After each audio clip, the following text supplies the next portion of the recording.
In Your Voice, Your Vote coverage tonight, tomorrow's midterm elections are poised to usher in change, but perhaps none more so than in Scott County, where a retiring county attorney leaves room for someone new to take over for the first time in years. And now both hopeful candidates bring different ideas and backgrounds to the table. Joining us now to break it all down, News 8's Shelby Kluver. Shelby, who are the candidates we're talking about?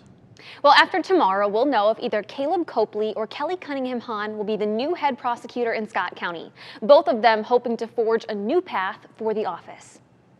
That the truth came out. Confronted with a man approaching them with a large knife. He's had many lawyers.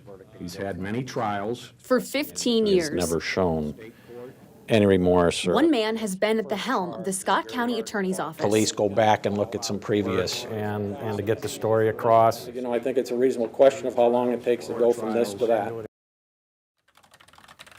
But soon, a new leader will take over. I've always wanted to be a prosecutor, oddly enough, and I love kind of fighting for people. On the Democrat side, Scott County Attorney Senior Assistant Caleb Copley. I just know who I am. I'm a fighter. And the Republican candidate, Muscatine County's first assistant attorney. I believe very strongly about right versus wrong. Kelly Cunningham. Both candidates have big shoes to fill. Mike Walton has led the attorney's office for 15 years, after his predecessor, Bill Davis, led it for 29. We're going to build our law enforcement back up, and so that they feel like they've got somebody who's strongly backing them. To do so, she wants to take more cases to trial and cut down on the amount of plea deals given to defendants. Defendants, they become familiar with the reputations of the prosecutors they're dealing with. They know that, guess what, I don't break. Doing so, she says, will actually decrease the office's cases in the long run. My opinion is we need to do better and a little bit more. On the other side, former federal prosecutor Copley wants to curb local gun crime before it happens. We don't want people to be ending up in prison or dead because they're involved with gun violence. One way is through a program known as group violence intervention. We're actually sending people to those homes, to those neighborhoods,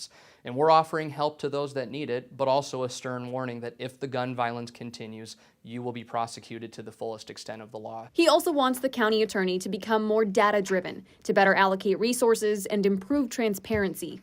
And heading into Tuesday, I've always had a very close working relationship with my officers. Cunningham points to her 32 years of experience. And we've got to let them know we're in control. Meanwhile, and I'm a major case prosecutor. So I have about 100 indictable cases. 7 of those are murders. Copley says quality should be weighed over quantity. I want to move the office forward. I don't want to move it back. And again, both candidates say their priority is reducing crime in this community. Cunningham says the way to do that is by going to trial more, while Copley says crime can be addressed best by looking at the root causes of it. And with such a deep history within the office, each candidate only has to wait one more night to see if their own legacy can soon begin. John? Alrighty, thanks, Shelby. And both candidates have experience working in the Scott County Attorney's Office.